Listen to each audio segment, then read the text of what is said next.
है Donald Trump भले ही great America की बात बोल रहे हो, लेकिन भगवान जाने वो किस तरह के ग्रेट अमेरिका की बात बोल रहे हैं, क्योंकि वहां पे खुद उनके देश के लोग भी थोड़ा इस चीज का विरोध कर रहे हैं। और दूसरी इंपॉर्टेंट बात, बीइंग एज एन इकोनॉमिस्ट, इतना तो हम भी समझते हैं कि जो टैरिफ वॉर वो झेल रहे हैं, वो कर रहे हैं, वो कम से कम अमेरिका पे भी उतना उतना बेहतर तरीके से नहीं कर पाएगा हेल्प। तो ये हमारा एक अपना ऑब्जर्वेशन है कि जो हो रहा है उसको फिलहाल अभी होने दो, क्योंकि वो आपके कहे से रुकेंगे नहीं, हमारे भी कहे से रुकेंगे नहीं, किसी के भी कहे से रुकेंगे नहीं। एक बार उनको खुद से जब झटका लगेगा तब उनको समझ में आएगा कि वो क्या कर रहे थे या क्या नहीं करना चाहिए था उनको। फिलहाल जो भी चल रहा है उसमें भारत के ऊपर 50% का टैरिफ फाइनली ऑफिशियली लागू हो गया। इससे पहले हमने परसों के सेशन में आपको बता दिया था कि जो 50% वाला सेशन है ऑलमोस्ट लागू ही है, लेकिन इसकी आधिकारिक डेट नहीं आई थी। इसलिए कल जब 27 तारीख कंप्लीट हुई, इसका इम्प्लीमेंटेशन हो गया, उसके बाद ये टैरिफ लागू हो गया। हमने कुछ एक ग्राफिक्स वगैरह निकाले हुए हैं अलग अलग सोर्सेज से, उसमें दैनिक भास्कर ने हमारी काफ़ी हेल्प की है, हमें काफ़ी इंफॉर्मेशन प्रोवाइड की है। उस इंफॉर्मेशन के बेसिस पर हम कुछ कुछ आपसे सामने डाटा रख रहे हैं। जैसे देखिए, 5.5 लाख करोड़ रुपए का एक्सपोर्ट्स प्रभावित होगा इससे, 5.5 लाख करोड़ का। किससे? ये जो 50% टैरिफ लगाया हमारे ऊपर, तो ये बड़ी रकम है, ठीक है ना। It's a huge amount. 5.5 lakh crore रुपए का रकम इससे इंपैक्ट होगा टैरिफ का। दूसरा, ज्वेलरी कपड़ों की डिमांड 70% तक घट सकती है। सबसे ज्यादा इंपैक्ट आएगा ज्वेलरी का। भारत ज्वेलरी का एक बड़ा बाजार है, बहुत बड़ा बाजार है, भारत से ज्वेलरी काफी हद तक जाती है। लेकिन फॉर्चुनेट पार्ट ये है कि बहुत बड़ी लिस्टेड कंपनियां भारत के अंदर नहीं है जो कि ज्वेलरी के अंदर से भारत को बहुत बड़ा रेवेन्यू भी देती हो। ऑल दो ट्रेड काफी बड़ा है, क्योंकि भारत इकलौता प्लेयर है ज्वेलरीज का और उसको पॉलिश्ड हीरो का और गोल्ड के कोई ऑर्नामेंट्स का। लेकिन अच्छी बात इसमें से पूरी प्रोसेस में से ये है कि वो जीडीपी पे बहुत बड़ा इंपैक्ट नहीं डालता। हाँ, कपड़ों का इंपैक्ट है, ये पड़ेगा असर। इससे दो चीजें पड़ेंगी कपड़े से। पहला, एक तो कपड़ा एक बड़ा हिस्सा है हमारी जीडीपी का, और दूसरा, कपड़ा जो है ना वो एक लेबर इंटेंसिव टेक्निक से बनाया जाता है, यानी कि उसमें लेबर का इस्तेमाल काफी होता है। इसका मतलब ये है कि यहाँ पे जो लेबर वाला मैटर है ना, ये थोड़ा सा एक चिंताजनक है, उससे नौकरियां भी जा सकती हैं काफी बड़े पैमाने पर। नोएडा हब है टेक्सटाइल का, और भी सूरत हब है टेक्सटाइल का, त्रिचूर हब है टेक्सटाइल का, कई सारी सिटीज ऐसी है भारत की जो टेक्सटाइल हब है, वहां पे नौकरियों का संकट भी आ सकता है। ये एक पॉइंट है। जैसे मैंने आपसे कहा कि दैनिक भास्कर ने हमारी काफी हेल्प की है, हमने डाटा दैनिक भास्कर की हेल्प से लिया है, और उन्होंने कहा कि भारत अमेरिका को कुल करीब 7.25 लाख करोड़, मैं इसको 8 लाख करोड़ कर दूं, राज याद रहेगा। भारत अमेरिका को कुल करीब 8 लाख करोड़ का निर्यात करता है, यानी कि एक्सपोर्ट करता है। सबसे ज्यादा हम अमेरिका को क्या कर देते हैं? मशीनरी देते हैं। ये परसेंटेज में लिखा है हिस्सा, ठीक है ना, ये लिखा है कुल एक्सपोर्ट्स का हिस्सा, यानी कि अगर हम 100 रुपए का एक्सपोर्ट्स करते हैं, उसमें से 22 रुपए की हम मशीनरी देते हैं उनको, 17 रुपए की इलेक्ट्रॉनिक आइटम देते हैं, ड्रग्स 12% देते हैं, रतन एंड ज्वेलरी यानी कि ज्वेलरीज का बिजनेस 11% है इंडिया से, रेडीमेड गारमेंट्स भी करीब करीब 11% है, केमिकल्स करीब 5% है, पेट्रोलियम प्रोडक्ट्स करीब 4% है, और अन्य सब मिला के करीब 16% है, छुटपुट छुटपुट सब मिला मिलू के।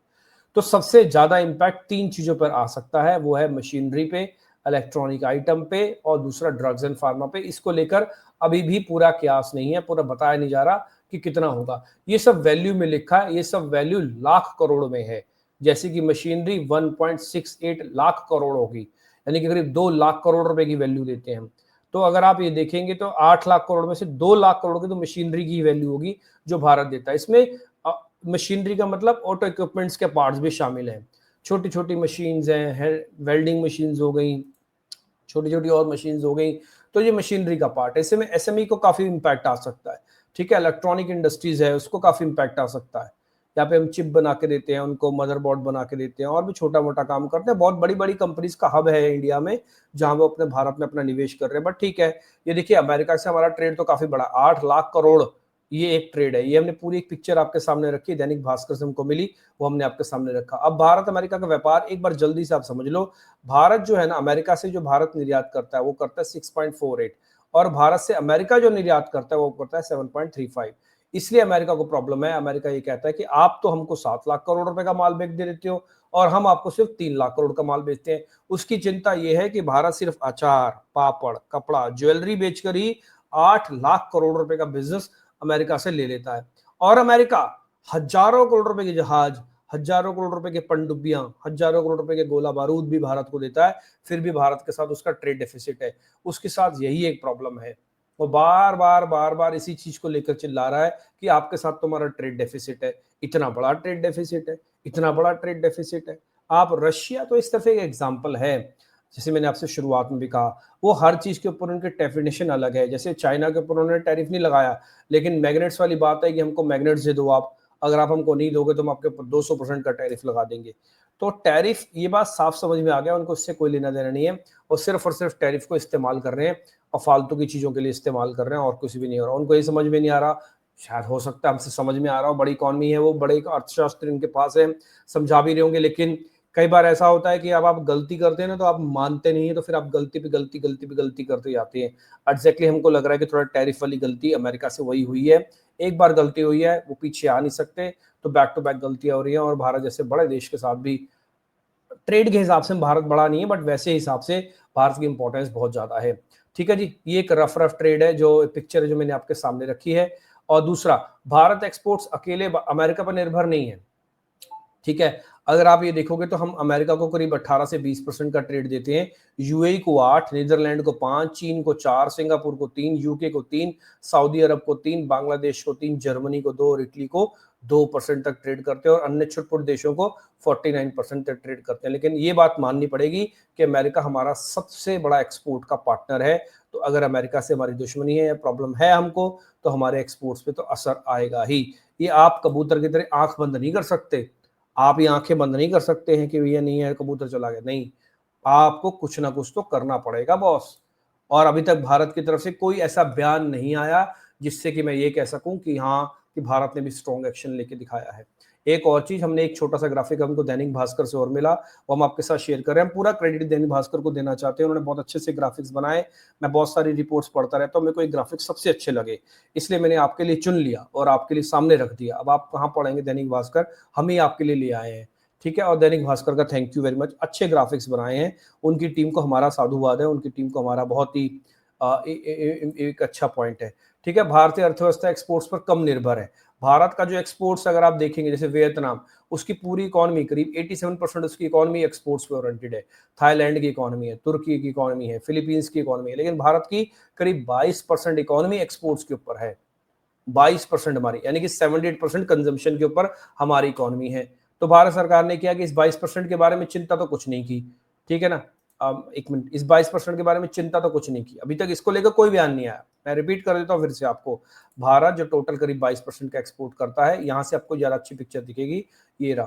तो उसको लेकर, यानी कि अमेरिका और भारत को लेकर जो भी प्रॉब्लम्स हुई हैं, उसको लेकर भारत सरकार ने अभी तक कोई भी बात नहीं रखी है, कोई भी बात नहीं रखी है। भारत ने अपनी कंजम्पशन को बढ़ाने के लिए सिर्फ जीएसटी का एक पॉइंट बोला है। मैं इस पर एक पॉइंट बोल के सिर्फ मैटर को खत्म कर देना चाहता हूं। भारत ने जो अपना स्टांस लिया है, उसमें कहीं भी ऐसा नहीं दिख रहा है कि अभी वो अमेरिका के इस बड़े जो 50% के टैरिफ आए हैं, उसको लेके पूरा प्रिपेयर्ड था या उसकी पूरी पूरी तैयारी हो गई है, नहीं। देखो, एक छोटा सा समय ले रहा हूं, आपको लगेगा कि क्या छोटे मुंह बड़ी बात बोल रहे हो, लेकिन छोटे मुंह बड़ी बात कई बार ज्यादा काम की भी हो जाती है। कई बार बड़े मुंह से बड़ी बात नहीं निकलती है, छोटे मुंह से भी बड़ी बात निकल जाती है, और ज्ञान जहां से मिले ले लेना चाहिए, मेरा ऐसा मानना है। तो एक छोटे मुंह बड़ी बात बोलता हूँ। चाइना के साथ भारत के जो रिलेशन है वो बहुत अच्छे नहीं है, भारत रिलेशन अच्छे बना सकता है, लेकिन मेरा अपना निजी मानना है, निजी पर्सनली, कि भारत के पास सिंगल चीज भी ऐसी नहीं है जो कि चाइना भविष्य में डेवलप नहीं कर सकता, या उसके पास नहीं है। सिर्फ एक सर्विसेज को छोड़ के, उसमें भी काफी हद तक फार्मा, और काफी हद तक मैं आईटी को मानता हूं, जिसमें भारत का दबदबा भी है, शुरू से ही है। वो आज से नहीं है, वो मोदी सरकार से नहीं है, वो वाजपेयी सरकार के पास से ही शुरू हो गया था, वाजपेयी सरकार से ही शुरू हो गया था, बाद में मनमोहन सिंह सरकार में और ऊंचा उठा है। ठीक है, तो मैं इसमें सरकारों के क्रेडिट लेने देने पे नहीं जा रहा कि जिन 14 के बाद क्या हुआ या 14 से पहले क्या, उससे पहले भी भारत जिस चीज का आज महारथी है ना, उससे पहले भी महारथी था 14 से पहले। इसलिए सारा क्रेडिट देश के प्रधानमंत्री को नहीं दिया सकता। हमारे देश के जो अफसर हैं, हमारे देश के जो मैं बोलूंगा मैकेनिक्स हैं या इंजीनियर्स हैं, आईटी प्रोफेशनल्स हैं, फार्मास्यूटिकल्स वाले हैं, उनको जरा बड़ा क्रेडिट जाता है कि उन्होंने अपनी अपनी बड़ी बड़ी पोजीशंस बनाई हैं। कह रहे नहीं आओ, तो चाइना के साथ हमारे रिलेशन बहुत अच्छे से बन नहीं सकते। हमें नहीं लगता कि चाइना कोई भी एक प्रोडक्ट ऐसा छोड़ देगा जिससे कि आप एकदम से कहें कि भी वाह वाह क्या बात है, भारत ने तो ये मौका मार लिया, नहीं। रशिया एक वार इकोनॉमी है। रशिया सिर्फ क्रूड गैस और हथियार बेचता है। उसके देश की तो पॉपुलेशन इतनी है, आपको पता है 50% ऑफ रशिया तो खाली पड़ा है। उसमें टेम्परेचर इतना कम हो जाता है, बर्फबारी इतनी ज्यादा होती है कि वहां पे लोग रहते तक नहीं है। क्या बेचोगे आप उनको? लेकिन अमेरिका एक ऐसा देश है जहां पे आप डॉलर्स में रेवेन्यू कमाते हो। इकोनॉमिक्स के अगर आप स्टूडेंट बनोगे ना, तो आपको टीचर पहले दिन ही जाता वो ये कमाएगा कि those who are earns in dollar and spend in rupee, they are the favourable economies.